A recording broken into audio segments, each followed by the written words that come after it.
ಬಹುಮಹಡಿ ಕಟ್ಟಡಗಳ ಬೆಳವಣಿಗೆಯಿಂದಾಗಿ ಹೆಚ್ಚುತ್ತಿರುವ ವಿದ್ಯುತ್ ಬೇಡಿಕೆಯನ್ನು ನೀಗಿಸಲು ಸಾರ್ವಜನಿಕ ಖಾಸಗಿ ಸಹಭಾಗಿತ್ವದಲ್ಲಿ ಸಬ್ಸ್ಟೇಷನ್ಗಳನ್ನು ಉನ್ನತೀಕರಿಸಲಾಗುವುದು. ವಿದ್ಯುತ್ ಚಾಲಿತ ವಾಹನಗಳಿಗೆ ಉತ್ತೇಜನ ನೀಡಲು 2500 FV ಚಾರ್ಜಿಂಗ್ ಕೇಂದ್ರಗಳನ್ನು ಸಾರ್ವಜನಿಕ ಖಾಸಗಿ ಸಹಭಾಗಿತ್ವದಲ್ಲಿ ಸ್ಥಾಪಿಸಲಾಗುವುದು. ಅಲ್ಲದೆ ವಿದ್ಯುತ್ ಸರಬರಾಜು ಕಂಪನಿಗಳ ಮೂಲಕ 35 ಕೋಟಿ ರು ವೆಚ್ಚದಲ್ಲಿ 100 ಚಾರ್ಜಿಂಗ್ ಕೇಂದ್ರಗಳನ್ನು ಸ್ಥಾಪಿಸಲಾಗುವುದು. ಲೋಕೋಪಯೋಗಿ ಪ್ರಸಕ್ತ ಸಾಲಿನಲ್ಲಿ ಕೆಶಿಪ್ 4 ಯೋಜನೆಯನ್ನು ಜಾರಿಗೊಳಿಸಲಾಗುವುದು. ಈ ಯೋಜನೆಯಡಿಯಲ್ಲಿ ರಾಜ್ಯದ ವಿವಿಧ ಜಿಲ್ಲೆಗಳಲ್ಲಿ 825 ಕಿಲೋಮೀಟರ್ ಉದ್ದದ ರಾಜ್ಯ ಹೆದ್ದಾರಿಯನ್ನು ಬಾಹ್ಯ ಹಣಕಾಸು ನೆರವಿನೊಂದಿಗೆ 5736 ಕೋಟಿ ರು ಮೊತ್ತದಲ್ಲಿ ಅಭಿವೃದ್ಧಿಪಡಿಸಲಾಗುವುದು. ರಾಜ್ಯದಲ್ಲಿ 1300 ಕಿಲೋಮೀಟರ್ ಉದ್ದದ ರಸ್ತೆಗಳನ್ನು 4000 ಕೋಟಿ ರು ವೆಚ್ಚದಲ್ಲಿ ಅಭಿವೃದ್ಧಿಪಡಿಸಲು ಪ್ರಸಕ್ತ ಸಾಲಿನಲ್ಲಿ ರಾಜ್ಯ ಹೆದ್ದಾರಿ ಅಭಿವೃದ್ಧಿ ಯೋಜನೆಯ ಹಂತ 5 ಅನ್ನು ಪ್ರಾರಂಭಿಸಲಾಗುವುದು.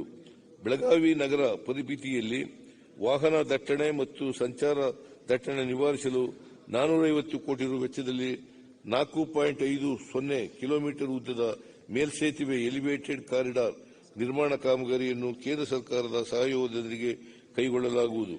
ಬೆಂಗಳೂರು, ಮಂಡ್ಯ, ಮೈಸೂರು ರಾಷ್ಟ್ರೀಯ ಹೆದ್ದಾರಿ ಮೈಸೂರು ಹೊರವಲಯದಲ್ಲಿರುವ ಜಂಕ್ಷನ್ನಲ್ಲಿ ವಾಹನ ಸಂಚಾರ ದಟ್ಟಣೆಯನ್ನು ನೀಗಿಸಲು NHAI ಸಹಯೋಗದೊಂದಿಗೆ ಮೇಲ್ಸೇತುವೆ ನಿರ್ಮಾಣ ಮಾಡಲಾಗುವುದು. ಮೈಸೂರಿನ ಕುಕ್ರಳ್ಳಿ ಬಳಿ ಹಾಗೂ KRS ರಸ್ತೆ, ಶಿವಮೊಗ್ಗ ಬೊಮ್ಮನಕಟ್ಟೆ ರಸ್ತೆ, ಗದಗ ಜಿಲ್ಲೆಯ ರೋಣದ ಮಲ್ಲಾಪುರ, ಚನ್ನಪಟ್ಟಣ ಬೈರಾಪಟ್ಟಣ ಮಾರ್ಗ ಮತ್ತು ಚಿಕ್ಕಬಳ್ಳಾಪುರ ಸೇರಿದಂತೆ ಒಟ್ಟು 6 ರೈಲ್ವೆ ಮೇಲು ಹಾಗೂ ಕೆಳಸೇತುವೆಗಳ ನಿರ್ಮಾಣವನ್ನು 350 ಕೋಟಿ ರು ಮೊತ್ತದಲ್ಲಿ ಕೈಗೊಳ್ಳಲಾಗುವುದು. ಸಮರ್ಪಿತ ಆರ್ಥಿಕ ಕಾರಿಡಾರ್ಗಳು ಆರ್ಥಿಕ ಅಭಿವೃದ್ಧಿಗೆ ಪೂರಕ ಮೂಲಸೌಕರ್ಯ ಜಾಲವನ್ನು ಒದಗಿಸುತ್ತವೆ. ರಾಜ್ಯದ ಮೂಲಕ ಹಾದು ಹೋಗುವ ಮುಂಬೈ ಚೆನ್ನೈ ಕಾರಿಡಾರ್ನಲ್ಲಿ ನಾವು ಹಲವಾರು ಕೈಗಾರಿಕಾ ಅಭಿವೃದ್ಧಿ ಚಟುವಟಿಕೆಗಳನ್ನು ಕೈಗೊಂಡಿದ್ದೇವೆ. ಇದೇ ಮಾದರಿಯಲ್ಲಿ ರಾಜ್ಯ ಸರ್ಕಾರವು 2 ಆರ್ಥಿಕ ಕಾರಿಡಾರ್ ಅಭಿವೃದ್ಧಿಪಡಿಸಲು ಉದ್ದೇಶಿಸಿದೆ. ಒಂದು ಕಾರಿಡಾರ್ ಮಂಗಳೂರು ಬಂದರಿನಿಂದ ಬೆಂಗಳೂರಿನವರೆಗೆ ಅಭಿವೃದ್ಧಿಪಡಿಸಲಾಗುವುದು. ಇದರಿಂದ ಬಂದರು ಸಂಪರ್ಕ ಲಭ್ಯವಾಗುವುದಲ್ಲದೆ